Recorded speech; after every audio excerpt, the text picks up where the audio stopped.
Maka itu saya sampaikan, ini nggak boleh dibiarkan. Selesai Ramadan ini, kita akan konsolidasi, saudara.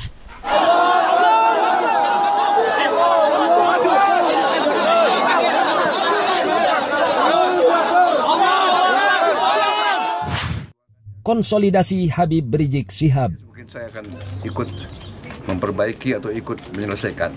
Saya kira antara lain itu.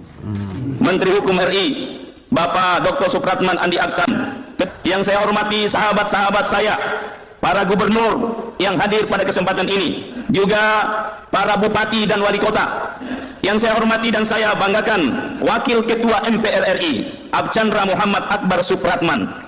Yang saya hormati para anggota DPR RI yang sempat hadir pada kesempatan ini, juga hadir para bupati dari luar, ada Bupati Halmahera Selatan, Hasan Ali Basam Kasuba.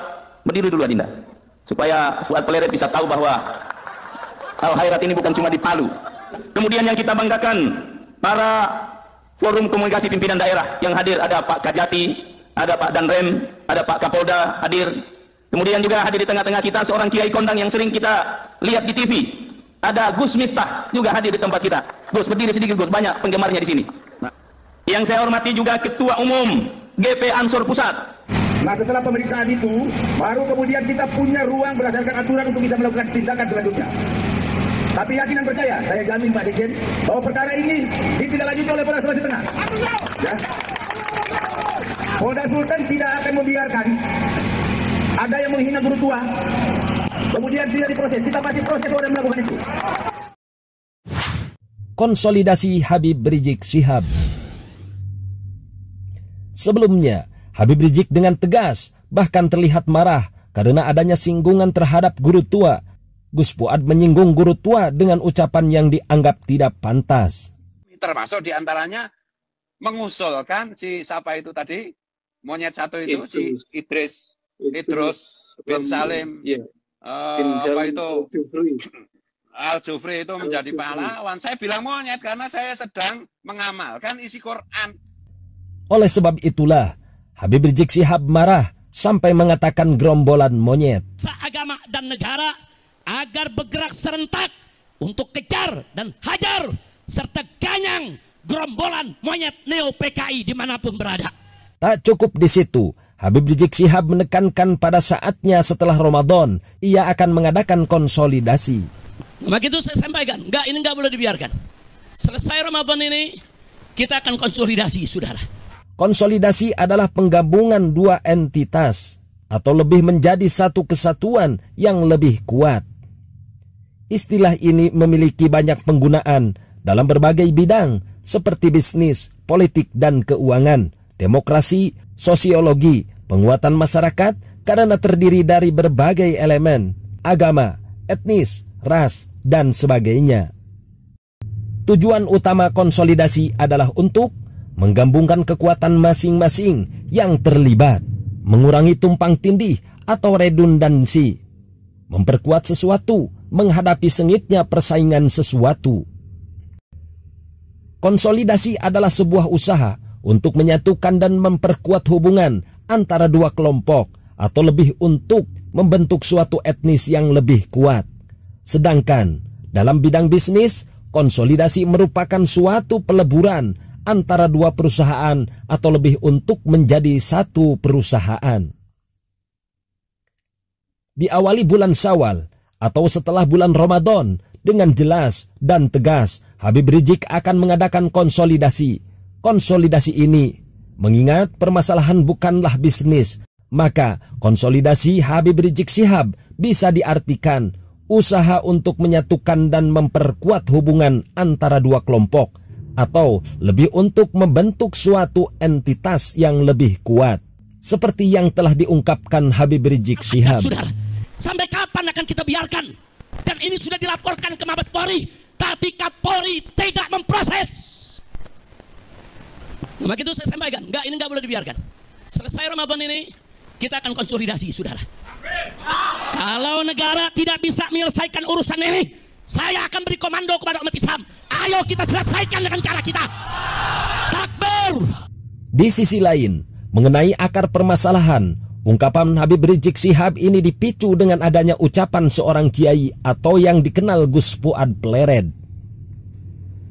Gus Fuad Plered mengatakan kalau guru tua sebagai berikut. Tindakan konyol yang menyakiti pribumi, termasuk diantaranya mengusulkan si siapa itu tadi, monyet satu itu, si Idris bin Salim, apa itu, Al-Jufri itu menjadi pahlawan. Saya bilang monyet karena saya sedang mengamalkan isi Quran. Mengenai masalah tersebut, di bawah pemerintahan Prabowo, tidak sedikit pejabat-pejabat daerah menentang ucapan Gus Fuad. Seperti Kemenkum, negara akui guru tua sebagai warga negara Indonesia, sumbangsihnya besar, bangun bangsa. Kementerian Hukum Republik Indonesia menegaskan status pendiri Al-Khairat Habib Idrus bin Salim Al-Jufri adalah warga negara Indonesia. Kemenkum mengatakan guru tua merupakan warga negara Indonesia yang sah. Pengakuan ini telah dikuatkan secara administrasi dan konstitusional oleh negara. Kementerian Hukum Sulawesi Tengah Rahmat Renaldi. Karena hina guru tua, Gus Fuad dihukum adat. Bukan hanya Kemenkum atau Kementerian Hukum, Dewan Majelis Wali Adat Kota Patanggotang Ngatapalu resmi mengeluarkan putusan sanksi adat atas tindakan ujaran kebencian, penghinaan, dan fitnah yang dilakukan oleh individu bernama Fuad Plered dari daerah istimewa Yogyakarta terhadap tokoh karismatik dan ulama besar Sulawesi Tengah, guru tua Said Idrus bin Salim Al-Jufri atau Sis Al-Jufri. Dalam konteks ini sidang adat digelar untuk merespon penyebaran ujaran kebencian, penghinaan yang dilakukan Fuad Plered terhadap tokoh agama, karismatik, pendidik, dan pemimpin spiritual yang dihormati. Putusan itu dijatuhkan kepada Tosala atau terlapor Fuad Plered berdasarkan hasil sidang peradilan adat yang digelar di Sauraja atau Banua Oge pada Kamis pagi 10 April 2025 pukul 9 pagi. Lanjut. Dalam putusan yang dibacakan oleh Ketua Dewan Majelis Wali Adat Kota Patanggotang Ngatapalu, Arena Jaya Rahmat, di hadapan para tondata lusi tokoh adat, tokoh agama, dan masyarakat, Dewan Majelis menilai perbuatan Gus Fuad Plered yang menyebut guru tua dengan sebutan monyet dan pengkhianat merupakan pelanggaran ketentuan adat Payambaso dalam kategori salam bipi dan salakana terhadap nilai-nilai adat, etika sosial, dan penghormatan terhadap leluhur dan ulama. Untuk itu, Tosala Fuad Plered atas tindakannya dengan nopana salam bipi dan salakana sesuai ketentuan adat Kaili berupa A. Membayar gipu, denda adat berupa 5 ekor kerbau besar pengganti leher. Anggar norma untuk salam bibi dan salakana dalam bahasa adat dengan kategori Payambaso, salam bibi, salakana. Maka Tosala harus membayar denda berupa beberapa ekor kerbau sesuai keputusan Majelis Sidang Peradilan Adat meningkat ke sanksi dan perbuatan salakana, sehingga tindakannya tidak membuat kegaduhan dalam masyarakat. Jauh lebih berat dari hukuman ini adalah nakaputu tambolo atau putus leher jika tindakan yang bersangkutan telah mengakibatkan pertumpahan darah. Kedudukan dan kewenangan Majelis Adat, Dewan Majelis Adat Wali Adat ini melaksanakan Libu Putanggaran Wada atau Sidang Peradilan Adat pada hari Kamis tanggal 10 April 2025. Selanjutnya, B. Putus leher. C. Mengasingkan Tosala Fuad Plered dari pergaulan masyarakat. Merespon ucapan Gus Fuad kepada guru tua yang dianggap tidak patut, maka dari berbagai pemerintahan dan termasuk lainnya buka suara. 7 orang saksi telah diperiksa.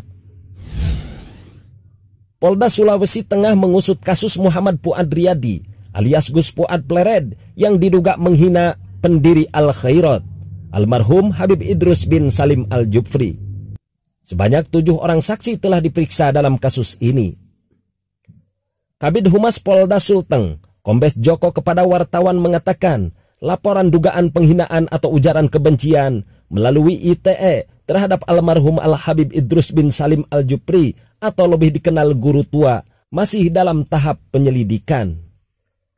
Kasus ini dilaporkan warga. Sejauh ini penyidik di Tresiber Polda Sulteng telah memeriksa 7 orang sebagai saksi. Kombes Joko menuturkan, kasus ini bermula dengan beredarnya video yang diunggah di berbagai platform media sosial berisi pernyataan Gus Fuad yang diduga menghina dan menyebarkan ujaran kebencian terhadap Habib Idrus. Di sisi lain, pihaknya juga telah melayangkan surat panggilan kepada beberapa ahli untuk dimintai keterangan terkait kasus tersebut. Mereka diantaranya ahli bahasa, agama, dan pidana. Kita manggil, minta ke Rektor Untas untuk siapkan ahli pidana, ahli ITE, dan ahli bahasa. Karena itu proses pembuktian pidana. Kombes Joko menyebut, selain di Polda Sulteng, laporan terkait penghinaan atau ujaran kebencian terhadap Habib Idrus juga dilayangkan oleh tokoh agama, tokoh pemuda, dan praktisi hukum di sejumlah Polres. Dia pun meminta semua pihak menahan diri dan mempercayakan penanganan kasus ini kepada kepolisian. Pihaknya memastikan akan bekerja profesional dan transparan. Tapi yakin dan percaya, saya jamin Pak Dirjen, bahwa perkara ini ditindaklanjuti oleh Polda Sulawesi Tengah. Ya. Polda Sultan tidak akan membiarkan ada yang menghina guru tua, kemudian tidak diproses. Kita pasti proses orang melakukan itu. Kombes Joko menambahkan, penyidik dalam kasus ini akan menerapkan pasal 28 ayat 2 junto pasal 45A ayat 2 Undang-Undang Republik Indonesia Nomor 1 Tahun 2024 tentang perubahan kedua atas Undang-Undang Nomor 11 Tahun 2008 tentang informasi dan transaksi elektronik. Semoga kasus ini bisa segera diselesaikan. Salam damai bangsa negara Indonesia.